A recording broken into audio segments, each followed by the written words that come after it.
Umar from Australia says that you said that whoever abandons salat intentionally is kafir. And he's referring to the debate, which is known on YouTube as the great debate, which was conducted in the Green Lane Masjid in Birmingham about 7 years ago. And I was fortunate to sit with Dr. Abu Amina Bilal Phillips to debate on this issue in the masjid. And it was a beautiful scientific argument where he presented his case that a person who abandons salah cannot exit Islam, and I presented the other opinion. And if you noticed, if you watched the whole series, Umar, you will find that I didn't say that a person who abandons salah is a kafir. It was the Prophet ﷺ. So the verses of the Quran and the hadiths of the Prophet ﷺ clearly states that the pledge between us and them is salat. Whoever abandons it is a kafir. In Sahih Imam Muslim, بين المرء والشرك أو الكفر ترك الصلاة. Between man and disbelief or shirk is abandoning salat. And in the Sunan, the Prophet said, فَمَنْ تَرَكَهَا فَقَدْ كَفَرْ. Whoever abandons it, he's a kafir. And I explained in that debate, and you can see it's on YouTube, it's for free, alhamdulillah.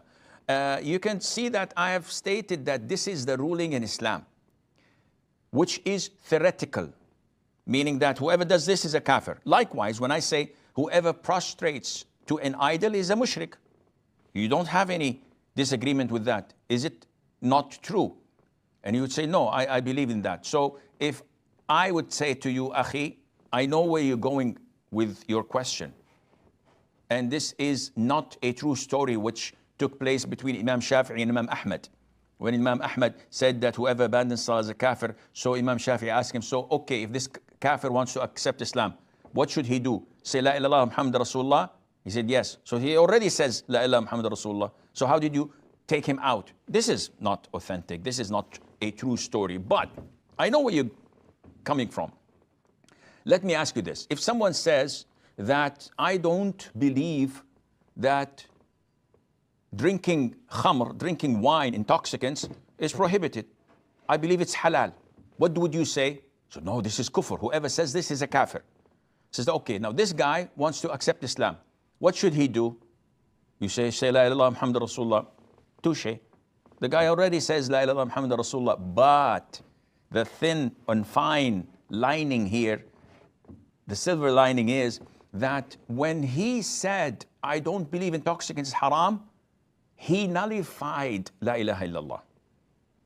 Because part of La ilaha illallah's belief is that you follow what Allah commanded you to falsify a verse in the Quran, then you're not a Muslim anymore. Likewise, who abandons salat totally, theoretically, he is a kafir. Now, practically, it's a different issue altogether, because we cannot give takfir to an individual. So Ali doesn't pray. We know that whoever does not pray is a kafir. We cannot combine this equation and say whoever does not pray is a kafir, Ali doesn't pray, the conclusion and the result is Ali is a kafir. No.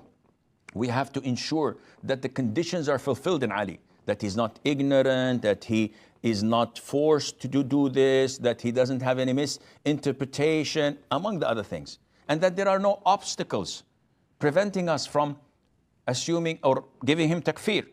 So Ali doesn't pray, oh, he's a kafir. No, there's an obstacle, akhi. What is the obstacle? That he is mentally challenged, he's insane. Oh, I didn't know that. So now you know. There are many other reasons. So in a nutshell, akhi, I think I've answered your question.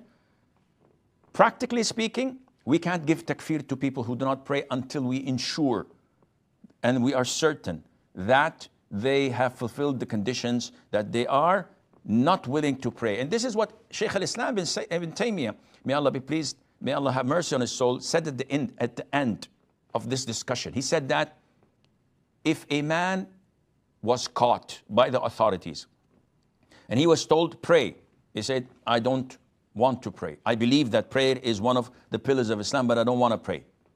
And they keep on telling him while he's in jail, we're gonna chop your head off. Pray. He said, no, I'm not going to pray. I believe in Allah. I believe in the Prophet ﷺ, but I'm not going to pray. Then he sees the executioner coming with his big blade, and he's tied and is getting ready to chop his head off. And they give him the final warning, Akhi, come and pray. He said, no, I'm not going to pray.